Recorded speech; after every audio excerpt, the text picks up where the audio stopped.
cut the session and keep it unlisted if you do not want to share anything. Okay, I am waiting for Dawn too because she really wanted to talk.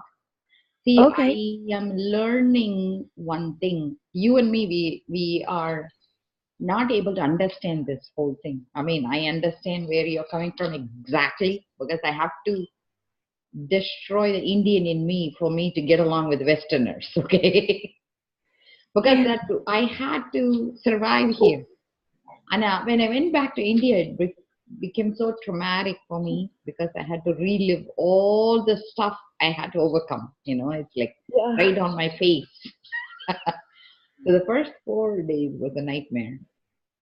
But then I understood, see, what they are saying is not what we are hearing. And that is the space I learned Yeah. later.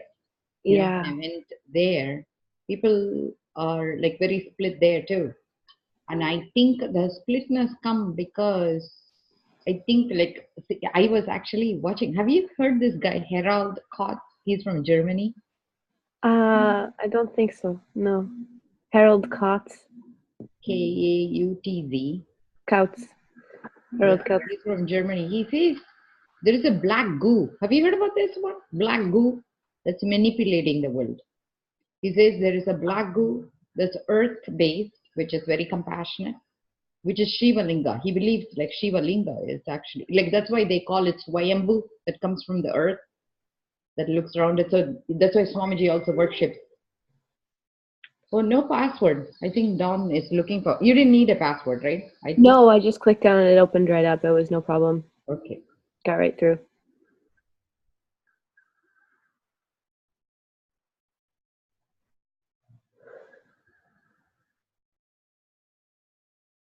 I'm going to tell her because she's looking for a password.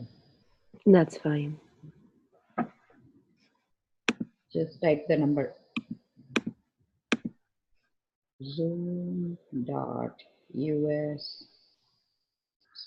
number. Whatever I sent you. Let me look it up. This is a nice way to connect. I think I find like, even though I'm on vacation this week. But Oh. giving back to our closest people who are hurting, I feel this way. I'm not feeling like so disconnected from everybody. Mm. Feel like suffering is our imagination. Like one of the things I'm learning is we hold a memory of people inside us, and that's what we fight. It's not you're fighting your boyfriend. It's not your fighting. That's one thing. When I Exactly. understood it, it was so easy. Exactly. He And in so, in normal real time, he's actually pretty great. yes, Like trying really hard to genuinely like every day he's like, Mary, just tell me what you want. Tell me what you need. yeah. I'll do it. I'm there. Like just name it. And I'm like so stuck on this crazy past that I just See, but the problem also is you're not setting boundary when he comes in drunk. You either have to go take a hotel and have him pay for it, because he paid for his alcohol. He can pay for your hotel suite, okay? Or he gets out. Like you need to have a boundary that helps you keep in a space that you are healthy. That's all. And actually, yeah. yesterday, me and my husband, we were fighting too. Like, and one of the things I'm learning, actually, this video was very nice. The reason I'm bringing Harold is when you say a word that you do not want, like I don't want him to drink, right? In energy, you're transferring the knowledge drink Yes. because Yes. what you're saying is don't do, it doesn't get transferred. Yeah. So that is where yesterday, so my husband, right, he invites me for this is so crazy. So he invites me for a party. We never go out together. We are so different. My husband is American, and he's like, he calls himself blue-blooded New Englander. I have no idea what it means. Oh, okay. I know exactly what that means. Okay. He thinks of himself as royalty, I guess. But I have a lot of family in New England. Um, so anyway, so he says and to you're in me, Boston, right? huh? I'm in You're in Boston. Boston? Yeah, I have So family up he there. I says to know. me, so this is the crazy conversation we had. I mean, I think of it as crazy. He thinks of it as very nice. So he says, you are invited to come to a party with me to my best friend in April But these are the rules. The rules afterwards come. The reason I invited you is he wants a couple. So he's having a nightmare bringing me along already. and then he says to me, I'm expecting me 10 couples, but I would prefer us not to talk. So the only person he's invited is me, not my kids. So I'm looking at him and say, does it mean you're telling me not to talk? So he says to me, I want to hear what the other 9 couples have to say. So I said, why don't you hire another person and take along?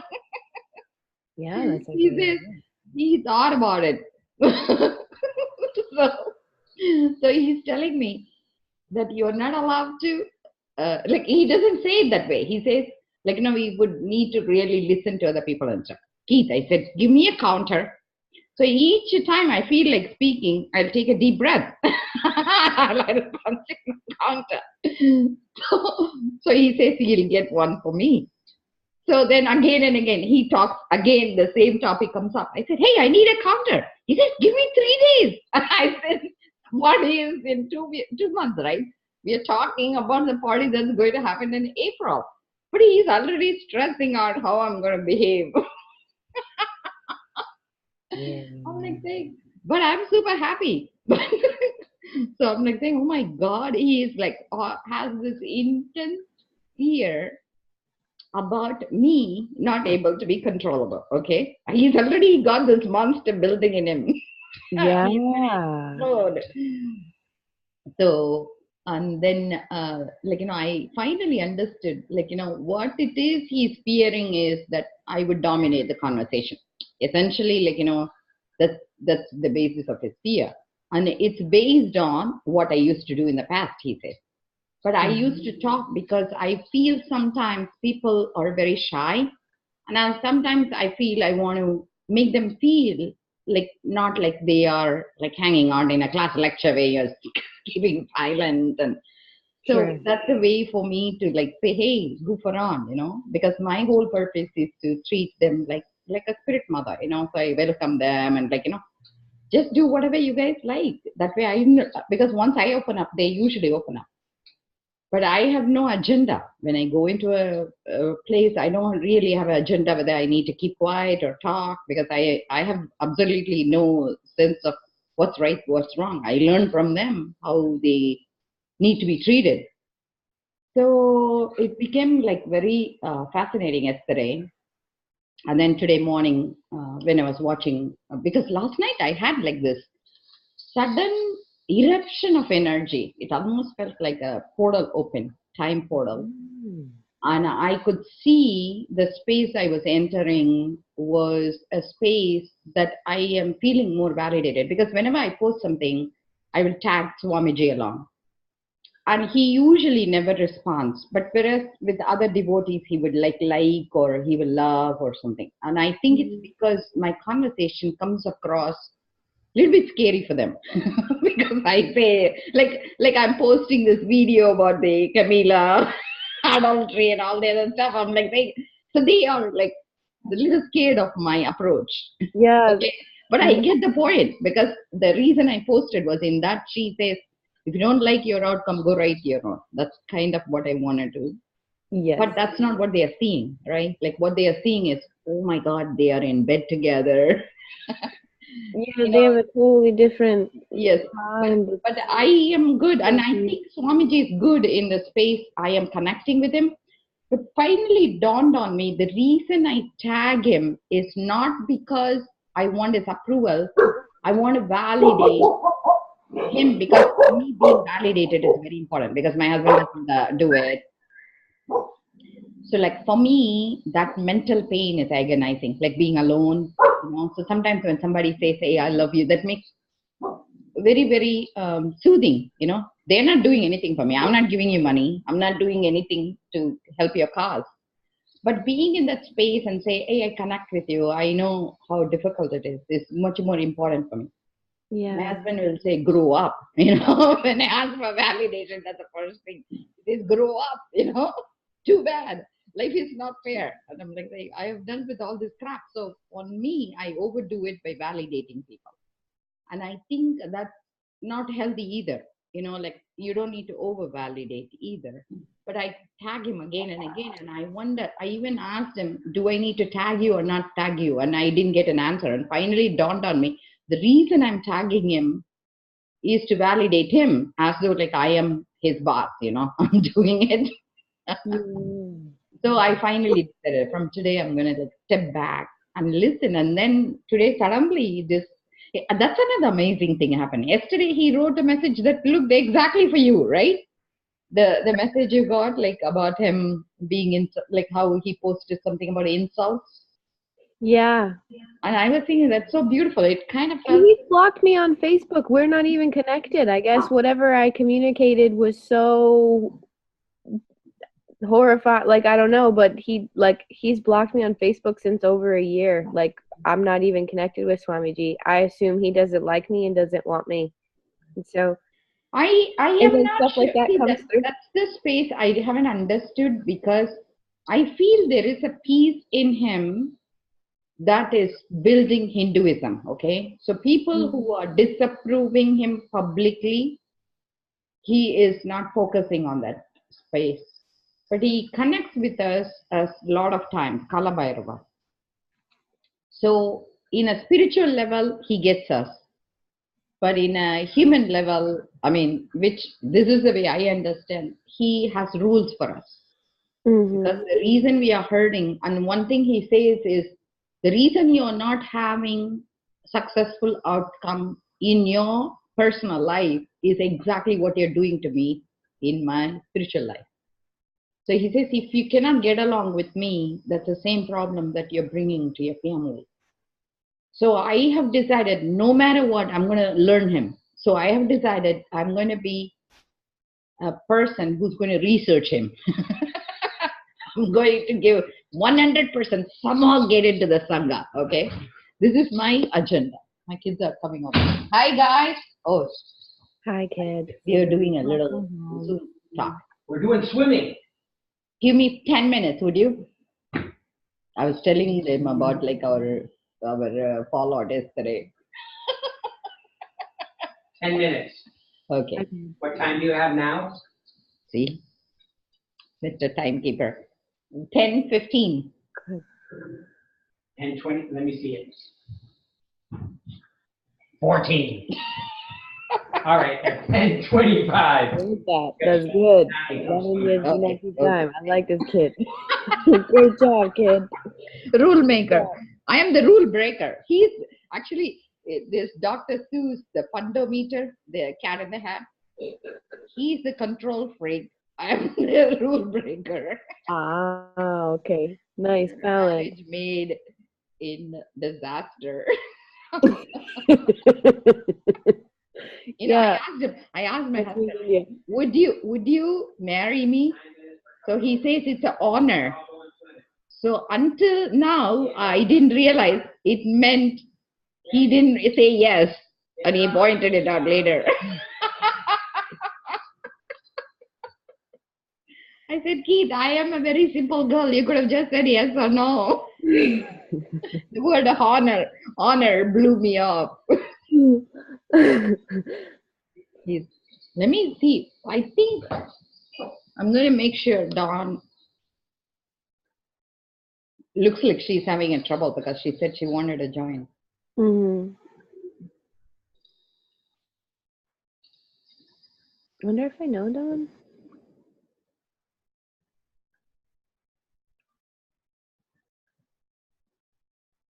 Hey, I am already doing the Zoom conference. Are you coming in?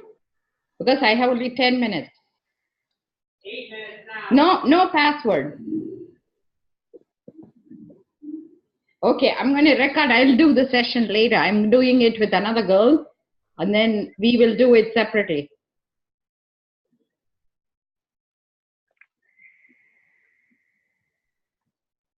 Okay, we'll talk later then. We'll talk later.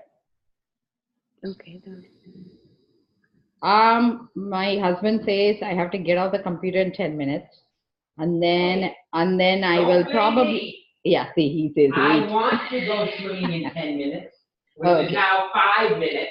Hey, It's Okay, only 7. I'll talk to you later. So, I got a clock on the wall too.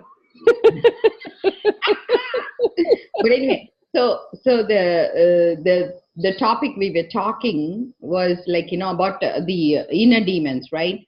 So one of the thing I learned, and like I said, I think the way you are blocked is not necessarily might be him. It is his, like, think of it as his followers, maybe, like, so I haven't understood the whole thing, but I'm going to work with you, so don't worry. Okay, so He comes through regardless. And then so I don't think you will ever be falling out of him, but, like, I think he's trying to figure out another way for us. Do the webinar. I think it'd be important for you to do the NDY. yeah. It's You know, $100. I think it's actually okay because I at the time I was so caught in my own trauma, and I was literally nonverbal. Like, I wasn't communicating with other people, and I was resorting to only Facebook and only Facebook Messenger in this like manic way, and him blocking me forced me to get out of that and start to expand, because I had been in there for like several years and I was not even having basic conversations. And so, like, ultimately it's okay. And he obviously still comes through in other ways, and he also telepathically communicated with me. We were so clear. I've been with him for other lifetimes. So he was like, Mary, you don't need Facebook to contact me. Like, that's freaking ridiculous. Like, you don't need it. Like, you don't need Facebook. You know what? He has a Nithyananda Global Sangha group. Try to find. Did you get an invite? I am in a lot of Nithya Sangha groups on Facebook. No, the Global Sangha, because they are going to do a SMKT meeting, and the meeting is tomorrow. I'll message him and ask him whether I can invite you. Okay? Okay. Yeah, they've invited me through email a dozen times. It just I've been some anger and deflecting it, but they've invited me repeatedly. And at one point I had signed up, but I was caught in this spiral of being like, so I will ask you. And because I had stepped up and I was like, of course I'll be an SMKT, because you know what? I'm manifesting powers. I'm really good at this. I love body scanning. This is like a dream come true. Like, it's amazing. But I was so frustrated in the protect me from your followers, Yeah. in that I was just like,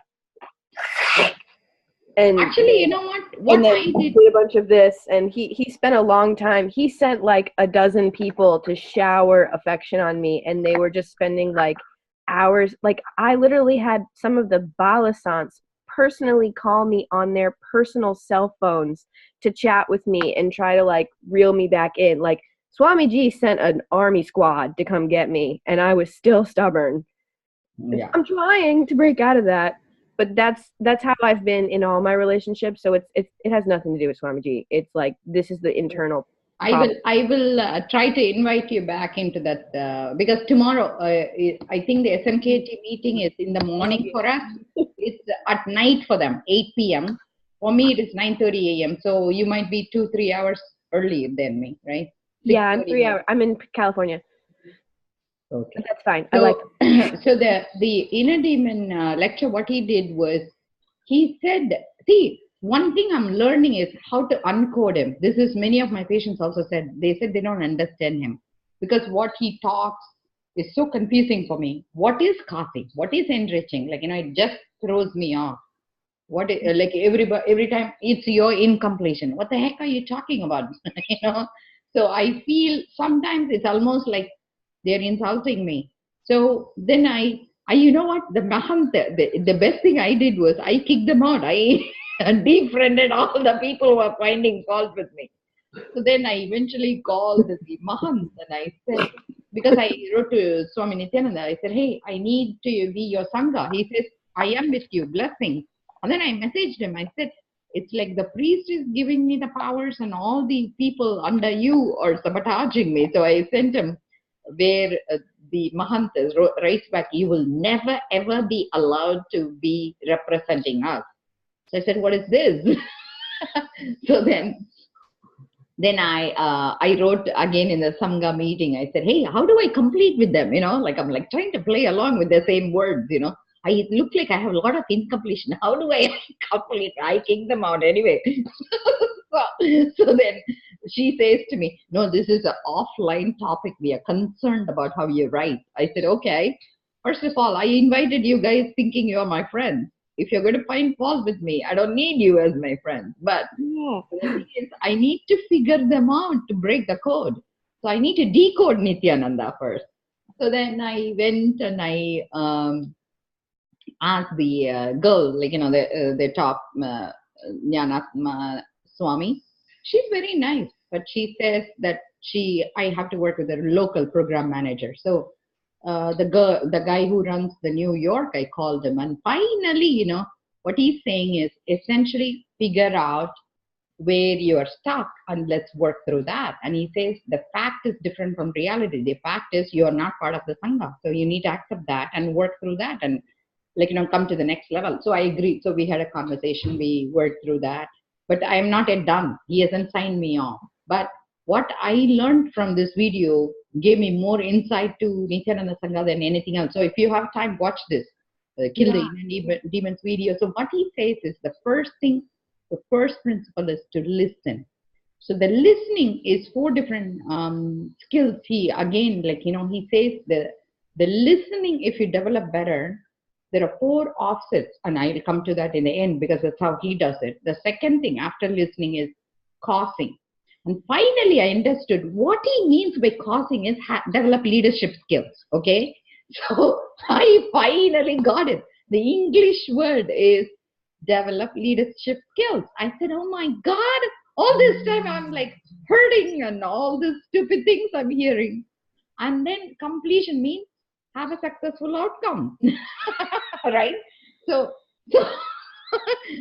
this is decoding Nithyananda, okay? Number 1, number 2, number 3. So only 3 things to success. So to create the outcome we want, he says the listening has to be listening to ourselves first. You look frozen. Are you all right? Are you with me? You look like, oh, okay. I was taking my eyes and breathing because the screen froze, and so I sent out I was just connecting really much into your space and being like, let me be as open as possible to her. Yeah. So one of the things I'm doing literally is doing the dreadlocks, because he says when the mind is experiencing the expansion, to capture the brain, the friction has to happen because we have so much concept. So he says having dreadlocks literally helps us to capture those ideas into a grounded way. So that's why I decided I'm going to do dreadlocks. And actually next week I have an appointment with a girl who's my dreadlock specialist. She says once a quarter I go meet with her. So I am going to do exactly like Swamiji. Here normal, only the bottom I'm doing dreadlocks. So that way it will be more like a braid. Mm-hmm. So I'm not saying you need to do dreadlocks, but like what I'm saying is I found by understanding and doing it his way, it kind of gives me a sense of where he's at. But so the listening comes to 4, and it's very, very easy if you understand. So the listening, the first 2 is for ourselves. The last 2 is for others, okay? Now, again, I split it into 2 parts. So the listening to ourselves is contemplation. Mm-hmm. And to contemplate, he says you need to have no inner chatter, which starts from your belly button to throat, and taking 1,600 deep breaths per day. So I'm going to get literally a counter. So I can, each time, I don't need to count, and I can just push a button, okay? So that is contemplation. So no inner chatter. So then talking to your listening, our listening, is how we create the completion in us. Okay, completion is what? You stop the inner chatter, right? That's the success, right? So that is number 1. Number 2, you already are an expert now. If you get a counter and deep breathe, that's it. You achieved it. So the next 2, right? Listening to others. Listening to others has to be active listening. That is, you're listening without coming to a conclusion. You understand? So you are just hearing what they say, but do not conclude, do not have an opinion. That is active listening. That can only come provided we didn't have pain associated with that word. So what I was hearing from him is the pain that I had in the past. So I was listening whenever he said that I was a moron. That's the way I thought he was talking to me. You're a moron, so I'm going to give you skills. I'm like saying, oh my God, all my life I was listening to myself and you're calling me a moron. And I got so angry because he says you need to be innocent. You cannot be a hypocrite. I said, how dare he call me? But that's because that word was very aggravating for me because I tried very hard to do the right thing. But that's because I was at a phase I couldn't disconnect hypocrisy from the world's definition to what he's saying is don't be a hypocrite. Doesn't mean he's calling me a hypocrite. See, I was hearing him as though you are a hypocrite. But that's not what he was saying. No, no, no. So what he's saying is this is to be successful, you only need two skills. Be sweet and innocent and get rid of hypocrisy. So I assumed that I am sweet and innocent. And he insulted me by calling me hypocrite. That shows a level of narcissism that's beyond comprehension, right? Anyway, so I think that might be my hint. My husband. So watch this video. Swimming. He's a taskmaster. But anyway, so I think you got it, right? So I'll record this. I post it and I'll put it as a YouTube link. Sure. And work on this today. Just deep breathing and get a counter. I'm going to do it too. 1600 deep breaths per day. That's enough. Any yoga, you can reach this procedure, it seems. That's the one they revealed last week when they did the invitation for the yoga. Okay, I'm signing off. Okay, I love you. I love you. You are very, very special to me because I have been exactly at your space. Thank you. I overcame it by understanding me and building my confidence. And I'm going to tell my husband, I said, I'm going to teach you how you treat me. Honey, you don't mess with me. So I tell him, I'm so grateful, Keith, you have me as your wife because I think of you as insane. Otherwise, I would have been very harsh on you. Oh. And that's my strategy, and that's the exact strategy you can use for your Would have been your greatest protection. honey. I am going to be very gentle on you. Okay, so be gentle on yourself, okay? Okay. And I love you. Bye. I love you too. See you soon.